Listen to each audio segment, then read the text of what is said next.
the story began with an unexpected event: a massive shadow moving slowly across the surface of the moon. For days, people around the world stared at the sky, puzzled by the enormous craft that blocked out a portion of the sun. It wasn't attacking or firing weapons. It simply hovered in place, still and silent. As hours turned into days, fear began to spread. Governments scrambled to respond.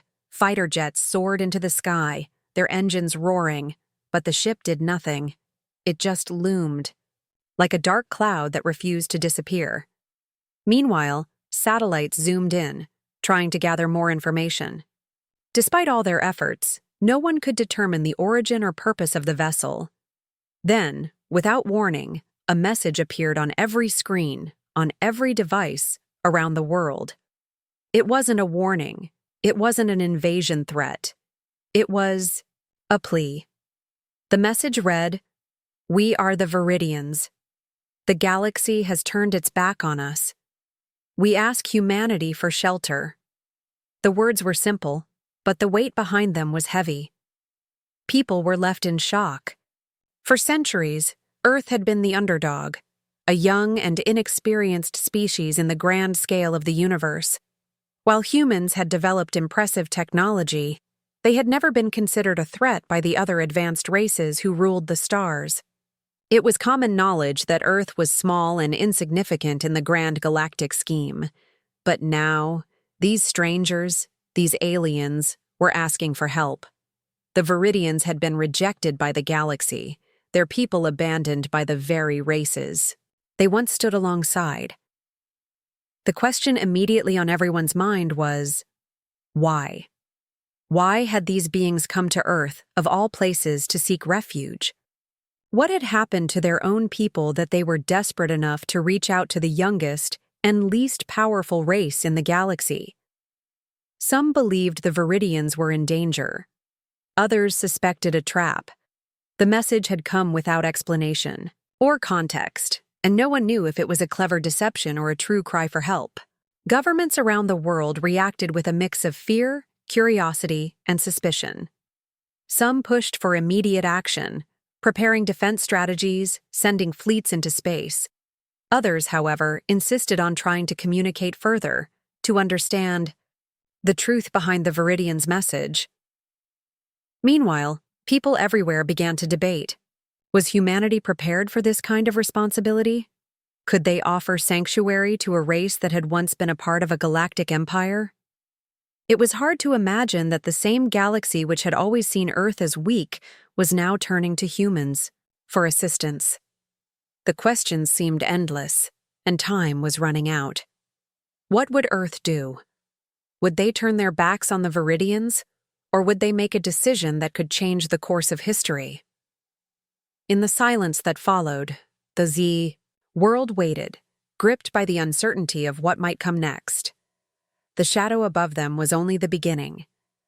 When the Viridian ship finally descended to Earth's surface, it was not with the grandeur or force that many had expected.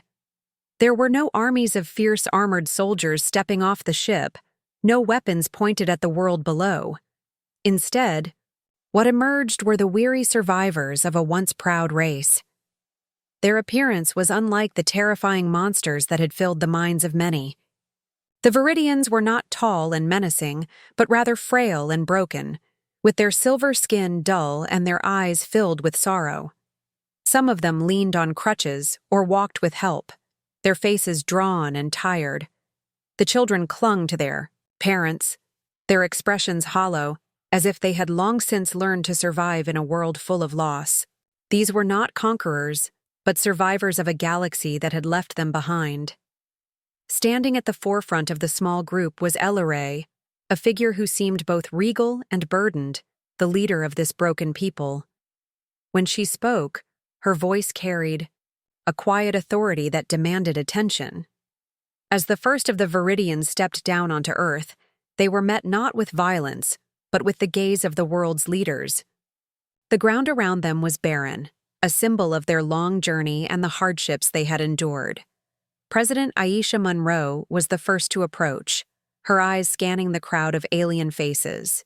She stood in front of Elaray, her posture firm, but compassionate. The tension in the air was thick, filled with uncertainty and mistrust.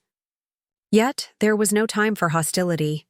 The world watched as Monroe took the first step toward understanding, hoping that what the Viridians sought was indeed a plea for refuge, not a trap. Alare's words were slow and heavy, like she had not spoken to anyone in a long time.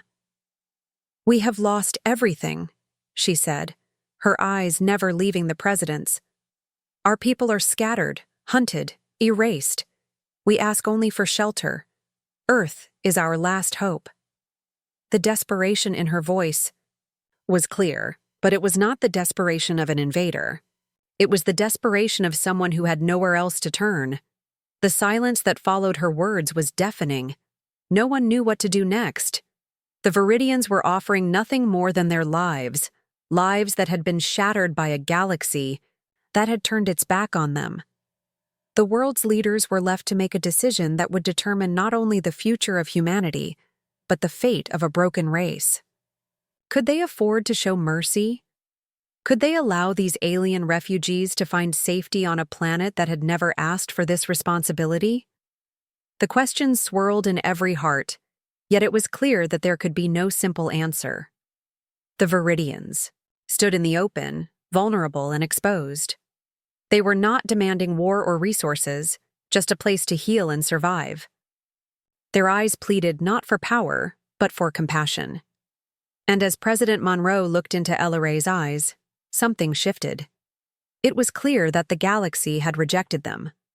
But would humanity do the same? Or would they choose to show the mercy that the Viridians so desperately needed? As the days passed, more of the Viridians' story began to unravel, and with it came a chilling truth. The Viridians, once a proud and peaceful race, had been part of a vast galactic network, a collective of advanced species that stretched across many star systems. They were known for their wisdom and culture, admired by other civilizations for their ability to maintain peace and solve complex problems. But the Viridians had always been independent, preferring to operate outside the strict laws of the Galactic Order, a coalition of empires that controlled much of the galaxy. The Galactic Order, ruled by powerful and ruthless species, demanded total obedience from all member races, and any dissent was punished without mercy. The Viridians, who had always valued their freedom, refused to bow to the Order's authority, choosing instead to stay outside its grasp. Their decision to remain independent, to refuse to conform to the rigid expectations of the Order, came at a terrible cost. Over time, other alien species began to view them as a threat to the established peace, a challenge to the power the Galactic Order held over the stars. The tension between the Viridians and the Order grew, and soon the situation escalated into open conflict.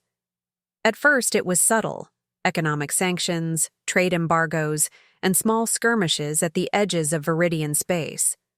But the Order's thirst for control could not be satisfied, and what started as a political dispute soon turned into a brutal war. The Viridians were forced to fight, but they were outnumbered, outgunned, and ultimately overwhelmed by the superior technology and military might of the Galactic Order. Entire Viridian colonies were wiped out in a matter of days, their cities reduced to ashes. Their once thriving civilizations were erased from the map. The Viridians fought desperately, but their numbers dwindled with each passing battle. The survivors scattered, fleeing to the farthest reaches of the galaxy, where they hoped to find refuge. But even in the farthest corners of the universe, the reach of the Galactic Order was long, and the Viridians found themselves hunted like animals, their very existence considered a threat to the status quo. It was in this moment of desperation, with nowhere left to turn, that they came to Earth. This young, untested species, humanity, was their last hope. The Viridians had hoped for peace, for understanding, but what they found was suspicion and fear. Humans had never known the weight of intergalactic war, and they were unsure whether to trust these broken beings. They had never faced such a dilemma. Should they offer help to a race that had been so stubbornly defiant? Or should they let them face the same fate the galaxy had dealt them? The Viridians had been cast out, abandoned by the galaxy they once belonged to, and now they stood before humanity, asking for a chance to survive. They had nowhere else to go. The question remained, would humanity offer them the refuge they so desperately needed, or would they, too, turn their backs on the Viridians just like the rest of the galaxy? As humanity grappled with the decision of whether to offer shelter to the Viridians, tensions around the world grew. Some saw the Viridians as a threat, a symbol of weakness that could endanger Earth's fragile position in the galaxy. Others, however, were moved by their desperation and the bleakness of their plight. In the corridors of power, heated debates raged. The world's governments convened in a historic emergency summit, representatives from every major nation coming together in an attempt to forge a consensus.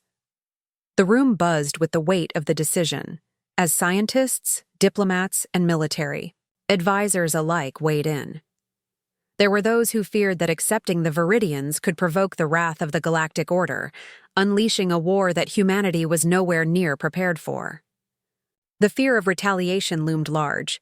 If the Viridians had been rejected by the most powerful civilizations in the galaxy, who was to say humanity wouldn't face the same fate?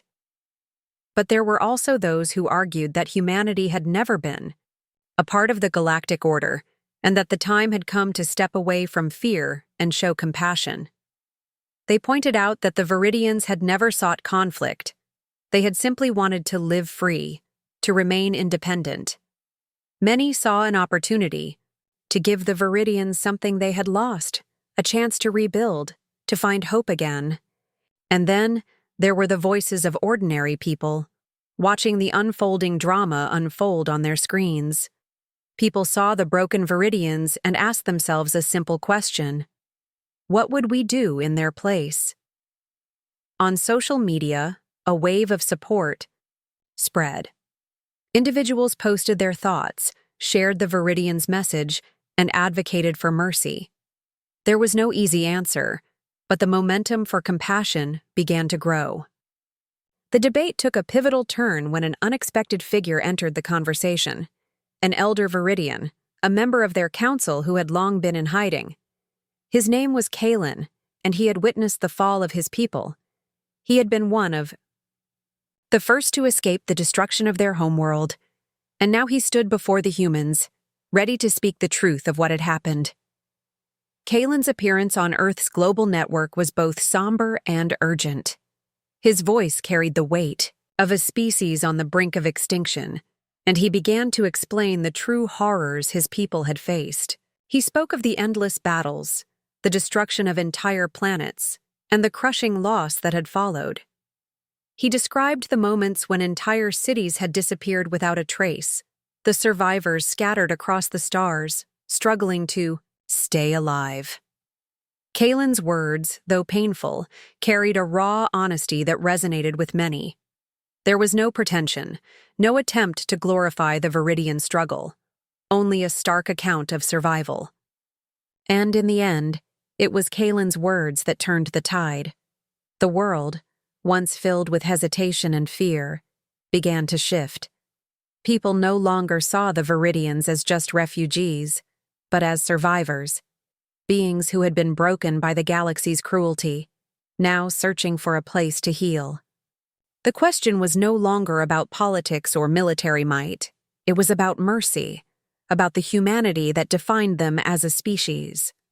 The decision made, the people of Earth offered the Viridians the refuge they had sought, a place to rebuild their shattered civilization.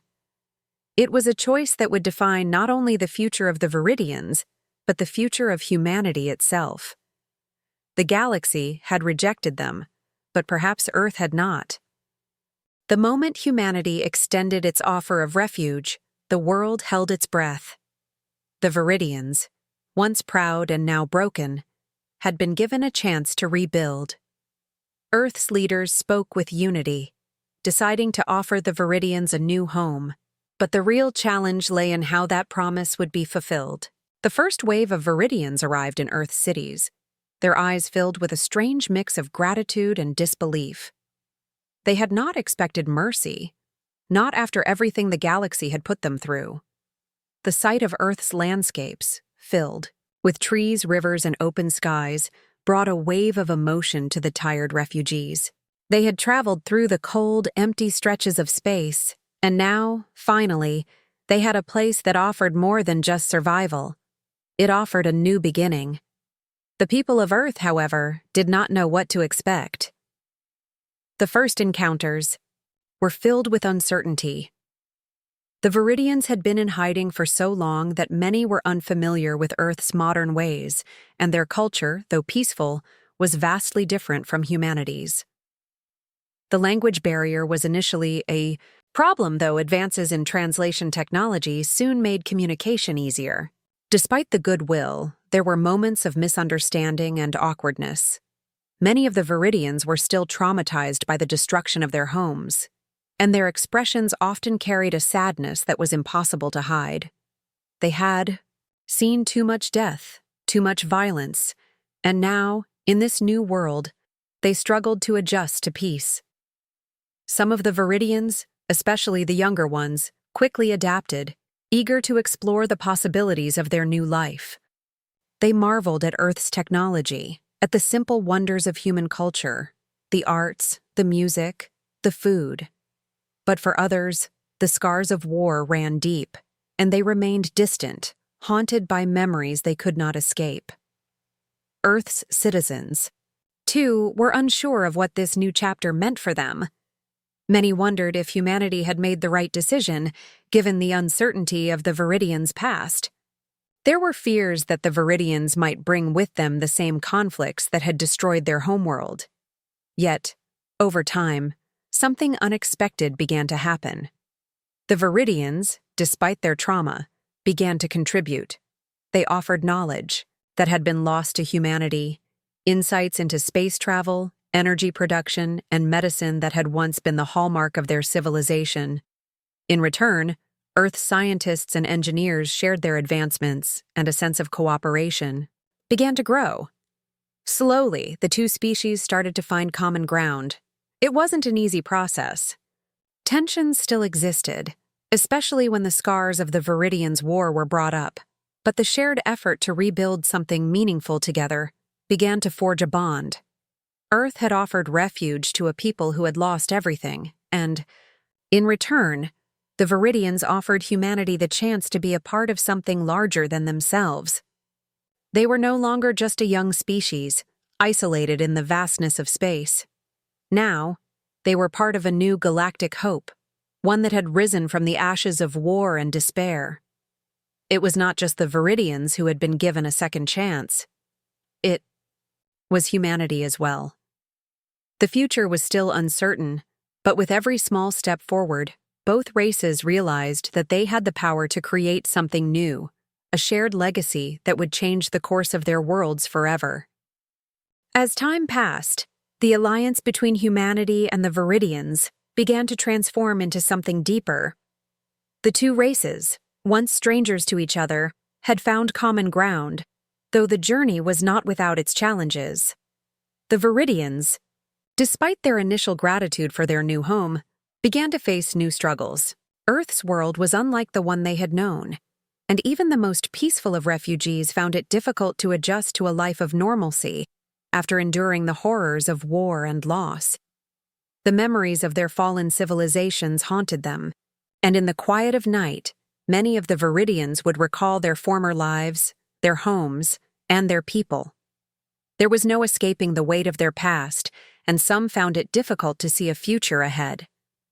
Even as they started contributing their knowledge and helping Earth's technological growth, they carried their grief with them, like a shadow that could not be shaken. For the humans, the challenge was not so much with the Viridians themselves, but with the rest of the world. While many accepted the refugees, there were still pockets of resistance, groups who believed that allowing the Viridians to settle on Earth was a mistake. There were whispers of distrust. Some feared that these once defiant beings could not truly be trusted. the specter of the Galactic Order still loomed in the background, and many wondered if the Viridians had been sent as pawns in a larger game they did not yet understand. Humanity was still a young species in the grand scheme of the universe, and the thought of making enemies with a powerful galactic empire was a terrifying prospect. But the world's leaders, despite these fears, held firm in their decision to offer the Viridians refuge. It was not a matter of just helping them survive, it had become a matter of principle. The idea that compassion and mercy should transcend the fear of the unknown began to take root in the hearts of people all over the planet.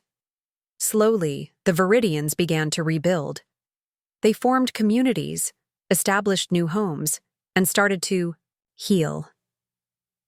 The younger Viridians, who had never known peace, embraced their new lives with enthusiasm, while the elders focused on preserving the history and traditions of their people. Earth's culture began to integrate with the Viridians' own, and a new blend of ideas, art, and innovation flourished. The Viridians helped to refine human technologies, contributing advancements in energy, communication, and medical fields.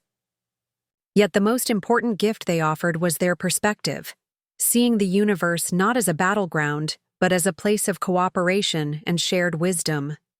Their scars from the war were evident, but their resilience was a testament to their survival. As months turned into years, the once distant Viridians became a part of Earth's fabric, and their stories of pain and survival sparked a sense of unity across the globe. People from all walks of life embraced them, and the fears that had once plagued Earth's inhabitants began to dissipate. In the end, the alliance between the two races was no longer about what had been lost, but about what had been gained, a shared future. The Viridians were no longer just refugees. They were a symbol of the strength of survival and the power of mercy. Earth had taken a risk, but in return, both species had been given the opportunity to build something lasting, a testament to the idea that compassion could conquer even the darkest of pasts. Years had passed since the Viridians arrived on Earth, and what had once been an uncertain and fragile alliance had grown into a thriving partnership. The Viridians, having rebuilt their communities and contributed to Earth's technological and cultural progress, had become an integral part of the planet's future. Earth itself had changed too. The merging of human and Viridian knowledge had sparked a wave of innovation, leading to breakthroughs in energy, medicine, and space exploration. The once hesitant and fearful humans now saw the Viridians as more than just survivors of a war. They were allies, friends, and fellow pioneers in the exploration of the galaxy. But even as Earth and the Viridians grew closer, the shadows of the past still loomed. The Galactic Order, the powerful and enigmatic empire that had rejected the Viridians, had not forgotten them. Rumors began to circulate that the Order was watching, its silence a heavy reminder of the price the Viridians had paid for their defiance. While Earth had welcomed the refugees, the Order viewed this as an act of defiance, one that could set a dangerous precedent. Tensions began to rise once more, this time not from within, but from the stars. The Viridians had built a life on Earth, but the fear that the galaxy might once again turn against them never truly faded. As humanity and the Viridians prepared to face an uncertain future, a new challenge emerged, an unexpected invitation. The Galactic Order, after years of quiet observation, finally reached out. A delegation of their representatives arrived on Earth, their presence a sign that they had been watching the growing bond between humans and Viridians. What was once seen as a potential threat had now become a subject of interest for the galaxy's most powerful empire. The leaders of Earth, including Viridian representatives, gathered to discuss the unexpected visit. The situation was delicate. Would the Order seek to punish the Viridians for their defiance, or would they offer them a chance to rejoin the galaxy under Earth's protection? The room was filled with tense anticipation as the representatives of the Order made their intentions clear. They had come not to attack, but to negotiate. The Viridians, they claimed, had demonstrated resilience and strength that could no longer be ignored. The Order was offering them a place within its ranks, if they were willing to submit to its rule once more. The room was divided. For some, the idea of the Viridians rejoining the Galactic Order seemed like the only way to ensure their survival in a universe where power ruled. Others, however, feared that such a move would cost the Viridians their hard-earned freedom, that the cycle of subjugation would begin anew. In the end, it was not the Viridians who made the final decision, but Earth. The leaders of Earth and the Viridians had formed a bond based on mutual respect, and they knew that this new offer would require careful consideration. Earth had opened its doors, and the Viridians had rebuilt their lives. Now, humanity had to choose whether to let the galaxy dictate their future or to forge a new path, a path built on unity, freedom, and the lessons of the past. The decision was clear. Humanity, standing together with the Viridians, would not bow to the pressures of the Galactic Order. They had faced their fears and embraced the unknown. Now, together, they would carve out a future that was theirs to shape, free from the rule of empires and united in their shared journey across the stars. The galaxy had rejected them, but Earth had given them a chance to thrive, and in the end, that would be the legacy they carried forward.